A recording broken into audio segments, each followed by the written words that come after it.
Bab 6. Meina mencari bantuan. Setelah melihat kepergian Sutian, Xiaopin mulai merenung.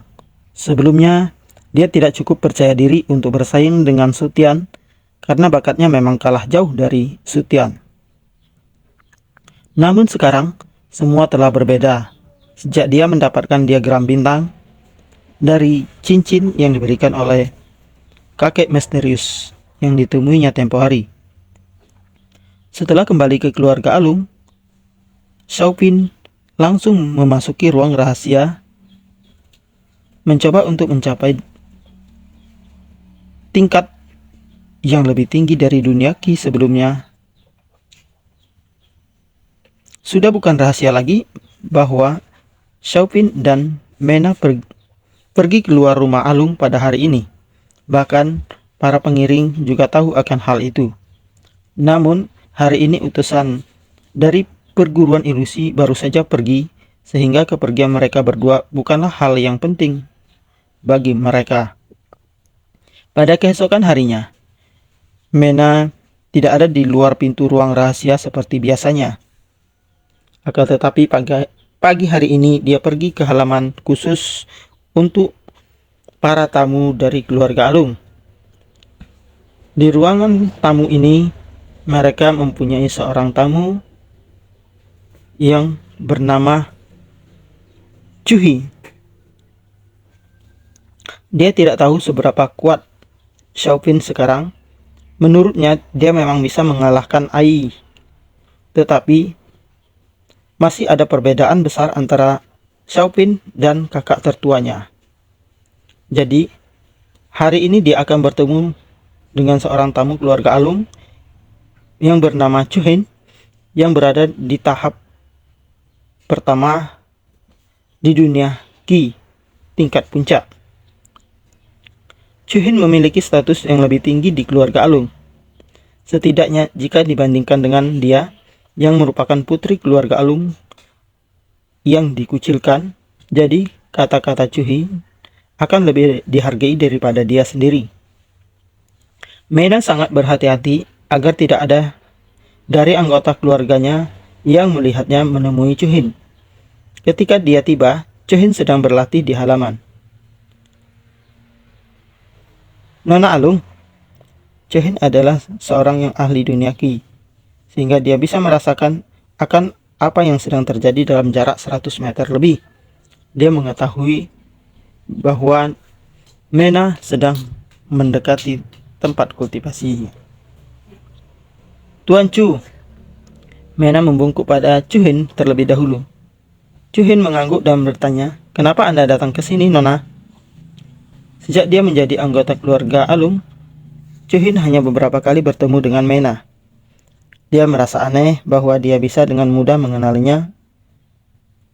Mungkin itu karena cadarnya. Saya mempunyai sebuah permintaan, Tuan. Saya memohon kepada Tuan untuk membantu saya." Setelah menyelesaikan kata-katanya, Meina hendak berlutut kepada Chuhin. Setiap keluarga Alung menginginkan Xiaopin untuk mati.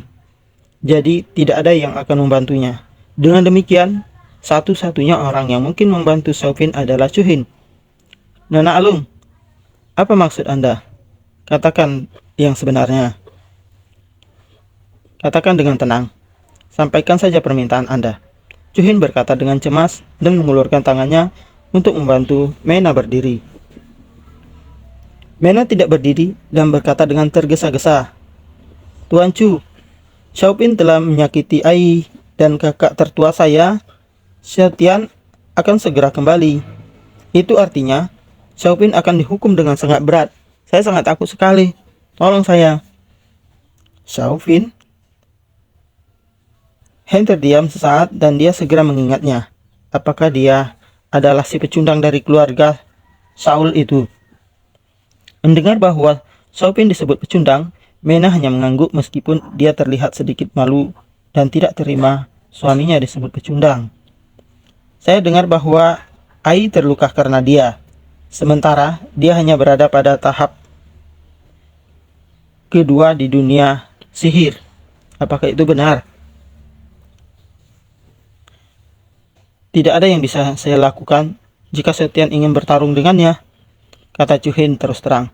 Tuan, saya mengerti akan betapa sulitnya untuk menghalangi kakak saya yang ingin menghajar Xiaopin. Tapi bisakah Anda menasihati kakak saya untuk mengampuninya?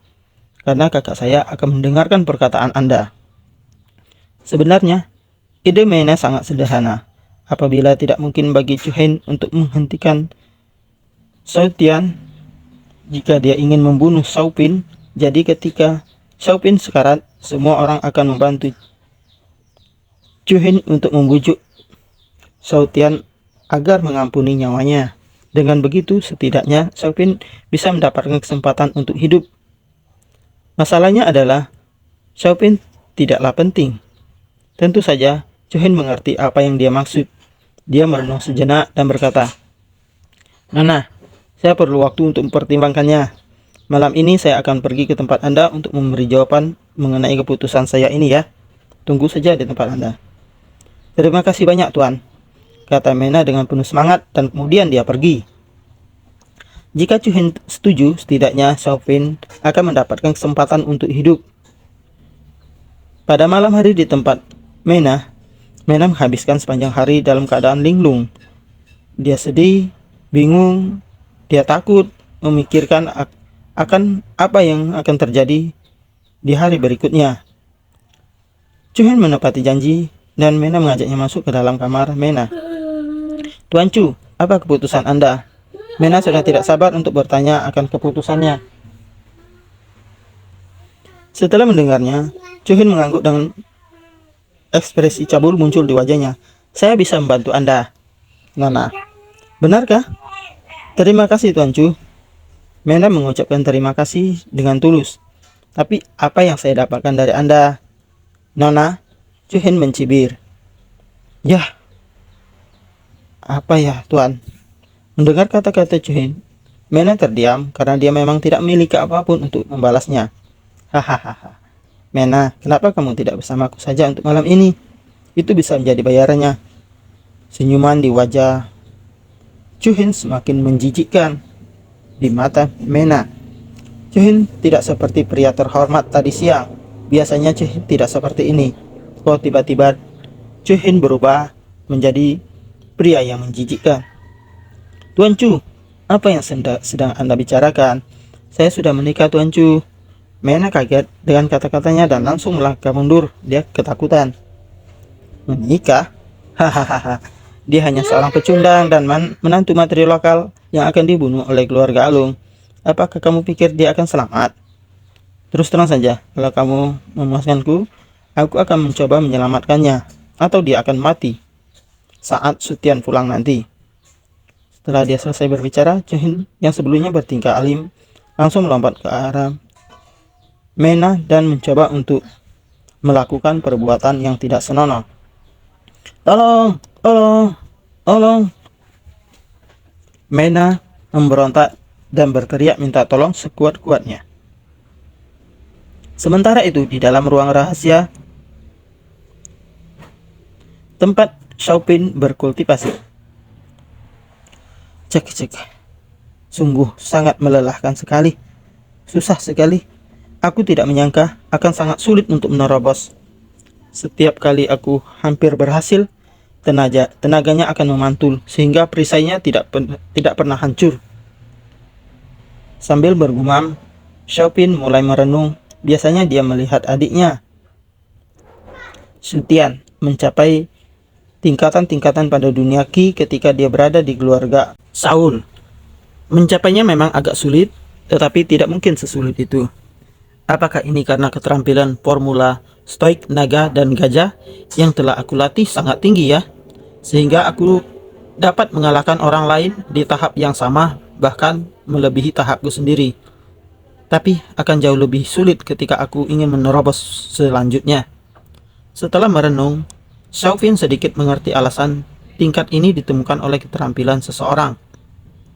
Kecuali jika ada celah besar di dunia itu, keterampilannya sangat penting jika dua orang berada di dunia yang sama. Sekarang aku tidak dapat mencapai dunia Qi tingkat 2 dan aku tidak tahu tahap apa yang telah dicapai oleh Xiaotian. Meskipun aku belum pernah bertarung dengan seseorang yang berada di dunia Qi, aku yakin kalau aku cukup kuat untuk menghadapinya. Xiaopin bergumam, formula stoik naga dan gajah yang membuatnya begitu percaya diri. Keterampilan utama dalam dunia sihir adalah memperkuat tubuh seseorang. Formula stoik naga dan gajah benar-benar merupakan keterampilan yang paling kuat. Dan sekarang dia sudah mulai memasuki tahap pertama dunia Qi walaupun pondasinya belum begitu kuat. Lebih baik aku akan memperkuatkan pondasiku terlebih dahulu pada tahap pertama dunia Qi ini. Baiklah kalau begitu. Tiba-tiba Xiaopei mendengar sebuah suara. Kedengarannya seperti suara seorang minta tolong. Dia menajamkan pendengarannya. Xiaopei mendengar suara yang dia kenal sedang meminta bantuan. Suara itu berasal dari suara Mena. Tanpa mengatakan apapun, Xiaopei langsung berdiri dan bergegas keluar dari ruangannya menuju kamar Mena. Dalam waktu singkat, Xiaopei telah sampai di kamar Mena. Kamarnya hanya berjarak kurang dari 100 meter dari ruang rahasianya. Paling-paling hanya beberapa puluh meter dari kamar rahasianya. Saat sampai di sana, dia sangat terkejut sekali melihat Chuhen berusaha merobek pakaian Mena. Setengah lengan dari Mena telah telanjang. Dia sangat geram sekali melihat ini. Hentikan! Bab 7. Melawan Juhen. Xiaopin, tolong aku. Mena yang melihat kedatangan Xiaopin langsung berteriak minta tolong. Mena sangat putus asa karena dia tidak menyangka Juhen yang merupakan seorang yang sangat dihormati oleh keluarga Alung akan melakukan hal yang semacam ini. Saat melihat Xiaopin, Mena pun menangis dan berteriak minta tolong. Kamu, si pecundang Xiaopin itu ya? Juhen mengerutkan kening. Xiaopin tidak memberinya kesempatan untuk berbicara. Tanpa ragu, dia langsung menendang dada Juhen. Dia menendang dengan sangat lincah dengan penuh kekuatan hingga udara di sekelilingnya hampir terbelah. Jangan terlalu sombong. Juhen berkata dengan dingin dan mengangkat tangannya untuk menangkis serangan dari Xiaopin. Menurut pandangan Juhen, Xiaopin hanya berada di dunia sihir tahap 2, sementara dia sudah berada di dunia Qi yang membuatnya semakin percaya diri untuk menghina Xiaopin. Akan tetapi, hal tak terduga pun terjadi. Apa? Juhen terkejut. Saat telapak tangannya menyentuh kaki Xiaopin, dia merasakan ada sesuatu yang aneh. Xiaopin menunjukkan kekuatan yang sangat dahsyat. Momentum seperti itu tidak akan bisa dilakukan oleh orang biasa yang ada di dunia sihir. Sepertinya dia sudah salah. Mungkin Xiaopin bukan berada di dunia sihir, tetapi sudah memasuki dunia Qi. Juhen terlalu lengah, sampai-sampai dia ditendang dan terdorong mundur lebih dari 10 meter, sehingga mengenai sudut dinding ranjang. Juhen menangkis tendangan Xiaopin. Telapak tangannya menjadi mati rasa dan lumpuh untuk beberapa saat.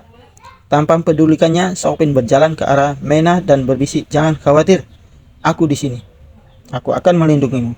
Tidak akan kubiarkan manusia busuk ini melakukan tindakan yang tidak senonoh terhadapmu." Saat ini, pakaian Mena berantakan dan tubuhnya pun gemetar karena ketakutan. Xiaopin melepaskan jubah merahnya dan memakaikannya kepada Mena. Kemudian, dia pun berbalik dan menatap tajam ke arah Juhen. "Pecundang, beraninya kamu melawanku." Juhen mengutuk keras. Meskipun dia terkejut, dia tidak boleh menunjukkannya. Dia tidak takut terhadap Xiaopin. Dia mengetahui bahwa Xiaopin berada di dunia sihir, tetapi kekuatannya itu cukup menakutkan. Bagaimanapun, dunia sihir tidak akan pernah bisa setara dengan dunia Qi. Pecundang? Hahaha. Kalau aku adalah seorang pecundang, lalu aku harus memanggil orang yang ditendang oleh seorang pecundang itu apa? Cibir Xiaopin kepada Juhen. Tidak ada kemungkinan untuk berdamai di antara mereka, terutama untuk Xiaopin. Sial! Sambil berteriak, Chuhen tiba-tiba menyerang Xiaopin dengan sangat cepat bagaikan sebuah peluru yang ditembakkan kepadanya. Tanpa berbasa-basi pun, Xiaopin mendengus dengan dingin, tapi dia tidak boleh meremehkan lawannya yang ada di tingkat dunia Qi. Dengan formula stoik naga dan gajah, kekuatan mengalir di seluruh tubuhnya dan membawanya ke keadaan yang sangat sempurna. Dia menyalurkan Qi-nya ke kaki dan tangannya. Xiaopin dan Chuhen langsung bertabrakan dengan keterampilan terbaik masing-masing. Serangan dari Xiaopin sangatlah ganas karena formula stoik naga dan gajah adalah keterampilan yang sangat kuat dan hebat.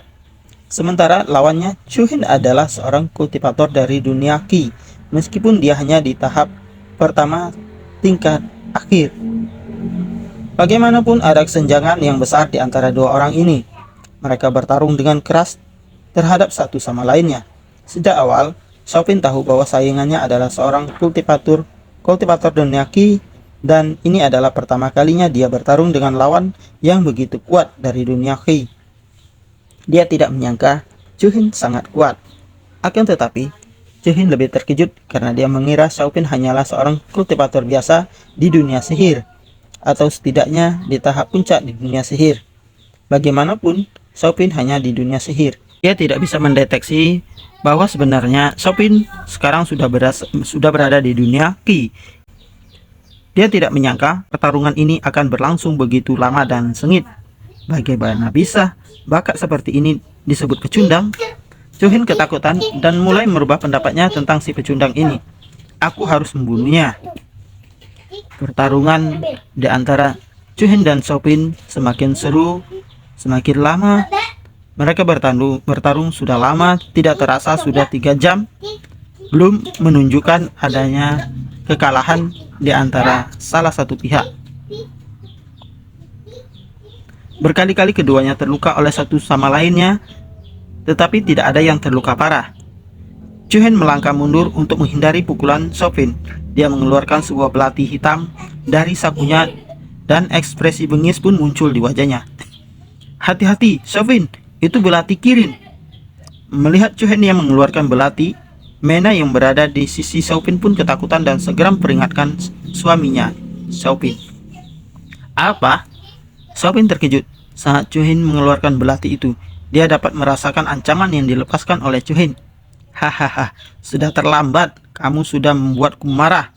Chuhen tertawa terbahak-bahak dan berlari menyerang Xiaopin dengan sekuat tenaga dengan belati ada di tangannya.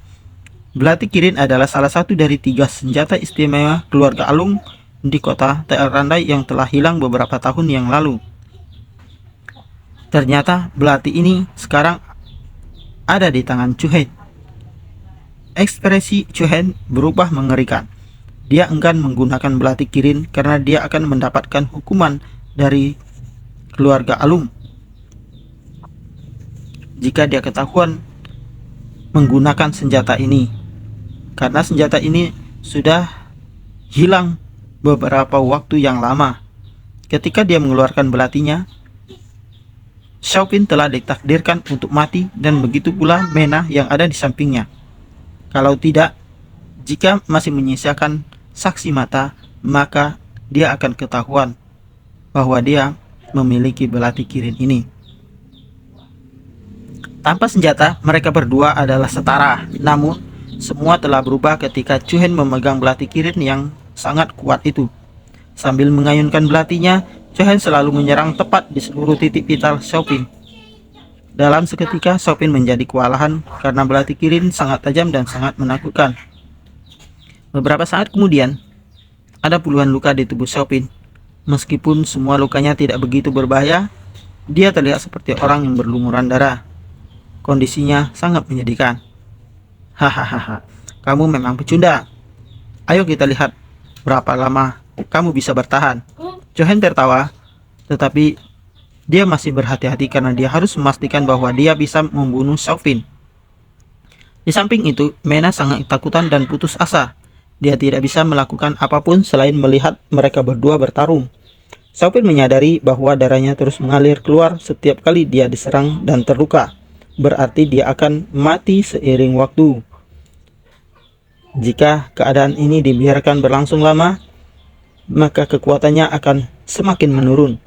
Ancaman kematian pun telah muncul, memaksanya untuk mengakhiri pertempuran dengan sesegera mungkin. Sebuah ide muncul di otak Xiaopin, mungkin dia bisa mengembangkan potensinya di saat yang mendesak. Dengan sepenuh tenaga, Xiaopin mengaktifkan formula stoik naga dan gajah dan mencoba untuk memanfaatkan sisa kekuatan spiritualnya dengan sebaik-baiknya. Dia berusaha untuk mencapai dunia Qi tahap 2 pada saat yang sangat genting ini. Jangan mimpi, pecundang. Mustahil bagimu untuk mencapai dunia di tingkatan berikutnya sekarang ini. Tentu saja, Chu Hen mengetahui niatnya dan terkejut. Meskipun dia menghina Xiaopin, dia tidak boleh gegabah. Jika Xiaopin benar-benar berhasil meningkatkan kultivasinya, maka dia akan terbunuh. Sambil terus menggenggam belati Kirin, Chu Hen menyerang lebih kuat dan cepat. Dia harus membunuh Xiaopin sekarang juga. Harus menyelesaikan pertarungan ini secepat mungkin. Tubuh Xiaopin tetap tidak bergerak dan kokoh seperti gunung agung. Dia tidak menghindar meskipun belati Chu Hen berjarak kurang dari setengah meter darinya. Aku harus menerobos atau mati, Xiaopin berkata dalam hati. Matilah kau, pecundang, Chu Hen berteriak. Senyuman licik dan kejam muncul di wajah Chu Hen. Pada jarak yang sedekat itu, Xiaopin tidak akan bisa mengelak. Xiaopin akan mati. Duar! Dengan suara yang kuat, sebuah gelombang udara besar meledak dari tubuh Xiaopin, dan udara di sekitarnya menjadi terguncang. Apa? Chu Hen terkejut karena dia tidak menyangka Xiaopin dapat melakukannya. Dia bisa menerobos dalam keadaan genting seperti ini. Dia tidak punya pilihan selain membunuh Xiaopin. Belatinya akan menusuk jantung Xiaopin, tetapi dia tetap tidak berancang-ancang. Xiaopin harus mati, tidak peduli apakah dia telah menerobos ataupun tidak. Namun apa yang terjadi selanjutnya mengejutkan Chu Hen dan Mena. Mata pisaunya berhenti sekitar 3 cm dari dada Xiaopin, seolah-olah waktu telah berhenti. Chu Hen terpaku seperti dirinya sedang dibekukan layaknya sebongkah es. Dia tidak bisa menggerakkan tangannya dan juga tidak bisa menariknya.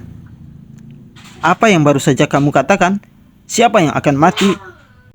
Xiaopin berkata dengan mencibir, kemudian dia mengulurkan tangannya, meraih belati Kirin yang ada di tangan Chu Hen. Bersambung.